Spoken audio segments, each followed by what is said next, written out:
let's talk about two of the biggest names in industrial automation, PROFIBUS and PROFINET. Now, I know what you're thinking.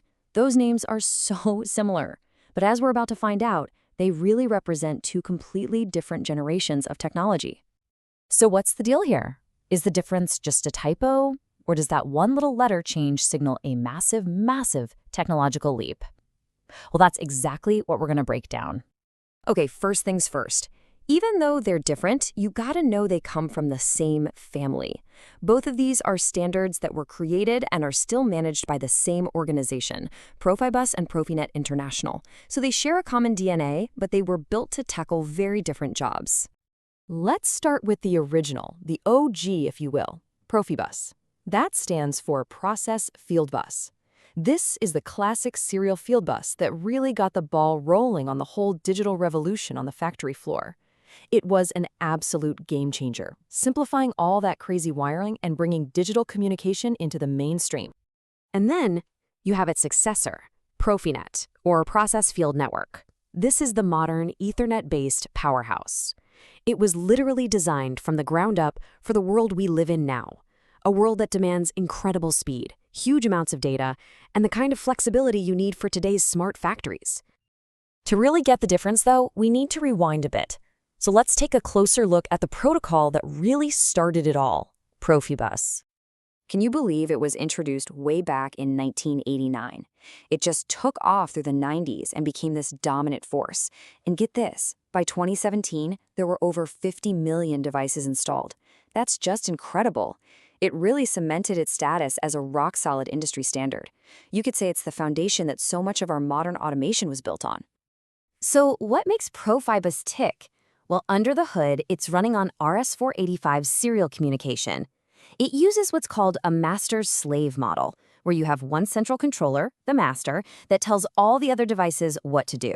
And if you're ever on a factory floor, you can usually spot it by its signature purple cable. The addressing is often done with actual hardware, little dip switches you have to set by hand on the devices themselves.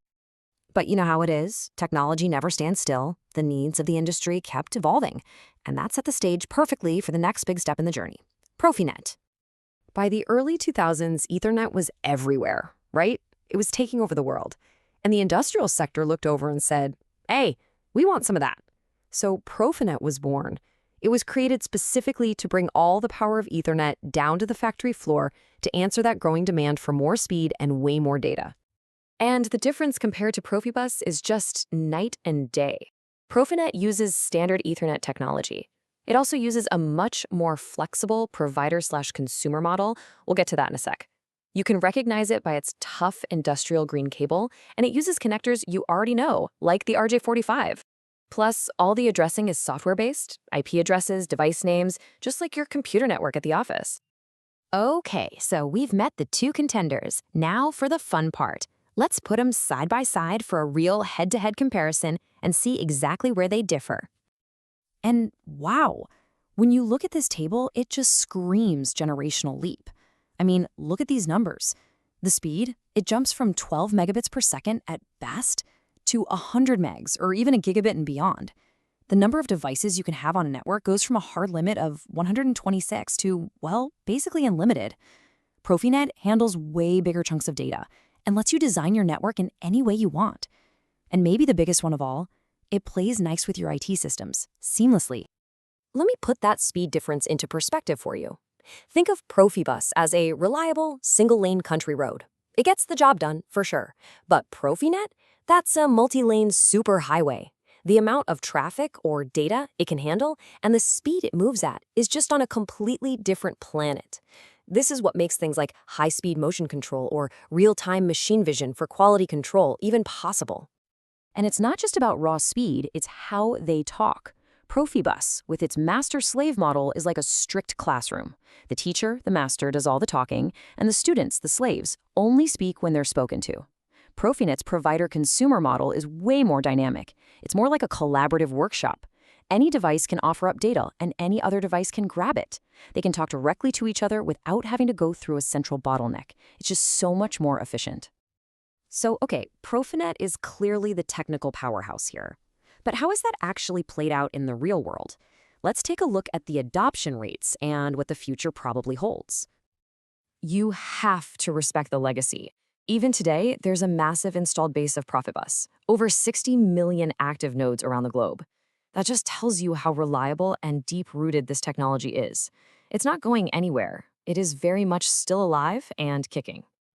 But the trend is crystal clear. PROFINET already has over 32 million nodes, and that number is growing exponentially. I mean, it's just exploding. For any new factory or machine being built, PROFINET has already overtaken Profibus. It shows you exactly where the industry is headed. Which brings up the big question, right?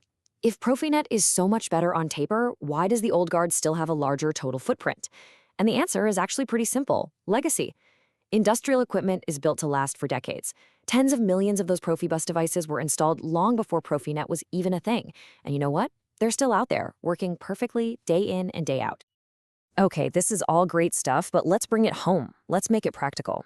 If you're an engineer, a technician, someone working with this stuff every day, what does this evolution actually mean for you? Well, the really good news is you have options. You're not stuck. For an existing facility, what we call a brownfield site, you can do a stepwise migration. You upgrade little sections of your network, piece by piece, during planned downtime. You can even use special devices called proxies that act like translators, so the old Profibus gear and the new PROFINET gear can all talk to each other. Now, for a brand new greenfield installation, it's a no-brainer. You go all in on PROFINET from day one. All right, so let's boil it all down. Here are the key things to remember. Think of Profibus as the reliable legacy foundation. It's serial, and it's got that classic purple cable. PROFINET is the high-performance future. It's Ethernet with that rugged green cable. It offers a just massive leap forward in speed, flexibility, and how much data it can handle. And while Profibus is still super important, there's no question that PROFINET is the standard for anything new. And that really brings us to the final thought. The future of every industry is digital, it's data-driven, and it's all interconnected. So the real question you should be asking yourself isn't just which protocol is better. It's this: is your network ready to handle what's coming next?